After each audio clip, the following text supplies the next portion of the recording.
நண்பர்களே, நீங்கள் பார்த்து கொண்டு இருப்பது உங்கள் கௌசிகா ரிவ்யூஸ். சரி வாங்க வீடியோக்குள்ள போய் என்ன நடக்க போகுது அப்படின்னு சொல்லிட்டு பாத்தீங்கன்னா, நம்ம மல்லியை வீட்டை விட்டு துரத்த போறாங்களா?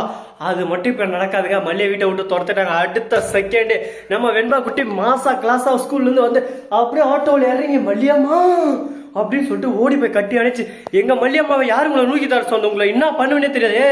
எலிகுஞ்சே கம்முன்னு உள்ள வந்து உக்காரு, சும்மா அந்த சவுண்ட் வர வேலையெல்லாம் வச்சுக்கிற. அந்த வீட்டுக்கு அவளுக்கு எந்த சம்மந்தம் இல்லை. என்ன அது சம்மந்தம் இல்லையா?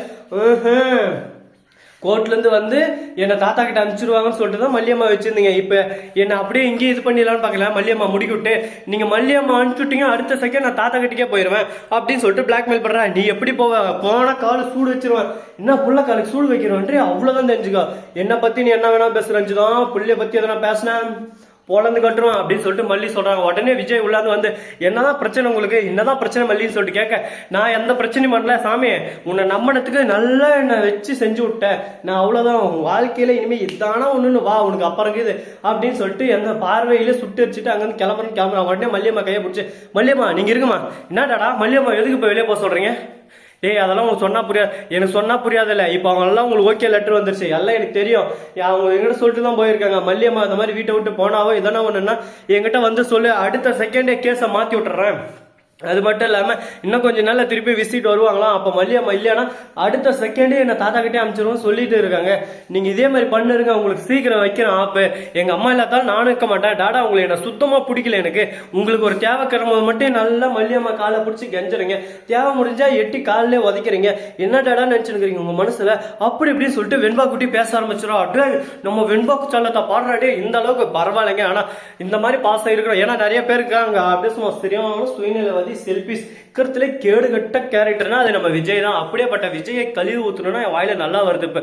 ஏன்னா நல்லாதான் இருந்தாலும் அக்கா தாங்க பேச்சை கேட்டோம் மனசாச்சு கொஞ்சம் நல்லா குச்சமே இல்லாம உடனே கேஸ் நம்ம பக்கம் திரும்பிச்சு. இனிமே இவ எதுக்கு நமக்கு, நாம ஜம்முன்னு கும்முன்னு ரஞ்சித்தை கல்யாணம் பண்ண இன்னொரு ஜாலி பண்ணலாம் அப்படின்னு சொல்லிட்டு மனசுல நினைச்சுக்கிறாரா என்னமோ தெரியலங்க.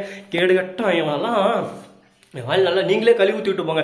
நான் கழுவி ஊற்றினா அப்புறம் கார்பரேட் ஸ்ட்ரைக் வந்துடும். சரி இந்த மாதிரி எல்லாம் ஒரு பக்கம் போயிட்டு இருக்கும்போது மறுபக்கம் என்ன நடக்குதுன்னு சொல்லிட்டு பார்த்தீங்கன்னா, நம்ம வெண்பா குட்டி இருக்காங்களா அவங்க வந்து, டாடா உங்களை பற்றி எனக்கு முழுசா தெரிஞ்சிச்சு, நீங்கள் நல்லவர்னு நினச்சிருந்தேன், ஆனால் நீங்கள் ரொம்ப நல்லவர். இதுக்கு மேலே மல்லியம்மா அனுப்புறதா பார்த்தா உங்கள் இஷ்டம். மல்லியம்மா அனுப்புனா அடுத்த செகண்ட் எனக்கு உங்க கூட இருக்க பிடிக்கல, நானும் தாத்தா கிட்ட போறேன் இல்லை மல்லியம்மா கிட்ட போறேன். நான் ஒரு கேஸை போடுவேன். ஸ்கூல் போனால் ஸ்கூல் அழுவேன், எச்எம் கிட்ட சொல்லுவேன், எத்தனை ஒன்று பண்ணி நான் கேஸை போடுவேன். எத்தனை நாளைக்கு என்ன வீட்டில் அடைச்சு வைக்க முடியும், வீட்டில் பர்மனெண்ட்டாக வைக்க முடியுமா உங்களால? அப்படி இப்படின்னு சொல்லிட்டு கேள்வி மேலே கேள்வி. ஒரு பக்கம் சின்ன பொண்ணா இருந்தாலும் தெளிவா அழகா கியூட்டா கொஸ்டின் கேக்குது. உடனே விஜய் மல்லிகால திருப்பியும் விளை வராரு, என்ன மன்னிச்சிரு மல்லி, வெண்பா சொன்னதான் எனக்கு புத்தி வச்சு செருப்பால் அடிச்ச மாதிரி எனக்கு உரைக்க சொல்லிட்டா அப்படின்னு சொல்லிட்டு சொல்றாங்க. ஐயோ விஜய் வேணா விஜய் வேணா விஜய் அப்படின்னு சொல்லிட்டு மல்லி ஒரு பக்கம் வலியுறாங்க. இவ்வளோலாம் வச்சு என்ன பண்றது? கொஞ்சம் கூட மல்லிக்கு இந்த கோவமான சூடு சொரணம் எதுவுமே இல்லையா? இந்த அளவுக்கு அசிங்கப்படுத்துறவங்க தான் அவன் திரும்ப வந்து கேட்டா உடனே இவங்க ஓகே எடுத்தாங்க. இதுக்கு பேர் தாங்க காதல். காதல் இருக்கிற இடத்துல கொஞ்சம் கூட ஈகோ எதுவுமே இருக்காது.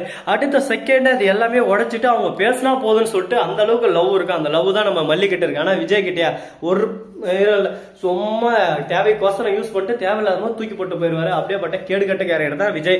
அவரை பத்தி பேசுறதுக்கு எனக்கு இன்ட்ரெஸ்ட் இல்லைங்க. அதனால அவரை பத்தி நீங்களே பேசுங்க. நாம நம்ம மல்லிக்கு மட்டும் பேசலாம். மல்லி இப்ப வீட்டுக்கு போக போறாங்களா இங்கே இருக்க போறாங்களான்னு சொல்லிட்டு பாத்தீங்கன்னா வீட்டுக்கு தான் போக போறாங்க. எப்படின்னு சொல்லிட்டு பாத்தீங்கன்னா, நம்ம வெண்பா போட்ட போடு அப்படி. இதுக்கு மேல வெண்பா கிட்டது யாராலையும் தப்பிக்கவும் முடியாது, ஓடவும் முடியாது, ஒளிய முடியாது. Bigg Bigg Bigg Bigg Bigg Boss அப்படின்ற மாதிரி தான் ஒரு பக்கம் நடந்து இருக்கு. சரி நடக்கட்டும், எவ்வளவோ நடந்து முடிஞ்சிச்சு, இதுக்கப்புறம் என்னென்ன நடக்க போகுது அப்படின்னு சொல்லிட்டு ஒவ்வொரு விஷயத்த குட்டி குட்டி குட்டி விஷயமா பார்க்க போறோம். சரி இதெல்லாம் ஒரு பக்கம் போயின்னு இருக்கும்போது மறுபக்கம் என்ன நடக்குன்னு சொல்லிட்டு பாத்தீங்கன்னா, நம்ம அரவிந்த் இருக்காருல, அவர் வந்து வீட்டுக்கு வராரு. வாராயோ தோழி வாராயோ அப்படின்னு சொல்லிட்டு, மணமகனே மணமகனே வா வா அப்படின்னு சொல்லிட்டு அவன் எதுக்காக வரான்னு சொல்லிட்டு பாத்தீங்க, இந்த ரஞ்சிதம் எப்ப பார்த்தாலும் என்ன கல்யாணம் பண்ணிக்க உயிரை வாங்குறா, அவளை அந்த வீட்டை விட்டு துரத்தணும். அதுக்கு அரவிந்த் மாதிரி ஒரு நல்ல பையன், ஓகே அரவிந்துக்கு தான் கல்யாணம் அப்படின்னு சொல்லிட்டு சொல்லிடுறாங்க. ஐயோ மாமா உங்களை விட்டு நான் எப்படி இருப்பேன் அப்படின்னு சொல்லிட்டு ஆக்டிங் பண்றான். உன் ஆக்டிங் எல்லாம் போதுமா, எங்கெல்லாம் பருப்பெல்லாம் வேகாதமா, அடுத்த செகண்ட் நிச்சயம் இல்லாத வாழ்க்கை, கம்முன்னு கல்யாணம் பண்ண போ, உனக்கு என்ன காசு தானே, ஊட்டியிலையும் கொடைக்கானல இருக்கிறத 2 ஹெட்செட்டை நீயே எடுத்துக்கோ, அப்படியே ஹெட்செட்டை எடுத்து போட்டு காதில் போயிலே சந்தோஷமா இருக்கு. 2 கோடி மதிப்பு ஹெட்செட்டா என்னடா ஏதோ ஒரு மீனிங், 2 ஒன்று தான், ஆனால் கொஞ்சம் மாறுது. அதனால உங்களுக்கு எது கம்ஃபர்டபுள் இருக்குதோ அதை நீங்க எடுத்துக்கோங்க, எனக்கு கம்ஃபர்டபுள் இருக்கா நான் எடுத்துக்கிறேன், அவ்வளவுதான் அப்படின்னு சொல்லிட்டு முடிச்சிடறாங்க. இதுக்கப்புறம் என்ன நடக்க போகுது, எது நடக்க போகுது, இதே பிரச்சனை போகுமா அப்படின்னு சொல்லிட்டு பாத்தீங்கன்னா எனக்கும் சத்தியமா தெரியல. ஆனா எனக்கு செம்ம எல்லா சீரியலோட ஒஸ்ட் சீரியல்னா அது நம்ம மல்லி சீரியலாங்க. ஏன்டா அந்த மாதிரி சொல்றேன், சீரியலால அருமையா போதுங்க, சீரியலாம் குறை சொல்றது வார்த்தையே இல்லை. ஆனா அந்த டைரக்டர் பண்ணி வச்சுக்கிறாரு பாருங்க வேலையை. ஐயோ நம்ம விஜய் எப்படி இந்த மாதிரி எல்லாம் கேடு கட்டத்தனமா மாறினாருன்னு சொல்லிட்டு தெரியல. மல்லியை வீட்டை விட்டு போடின்னு சொல்லிட்டு சொல்ற அளவுக்கு அவருக்குள்ள எப்படி வன்மோ எனக்கு சத்தியம். இதே எனக்கு நைட்டெல்லாம் ஒரே யோசனை, என்னடா இந்த மாதிரி எல்லாம் யோசிக்கிறாங்களா, இந்த மாதிரி எல்லாம் எடுக்க வைக்கிறாரு டேரக்டர்.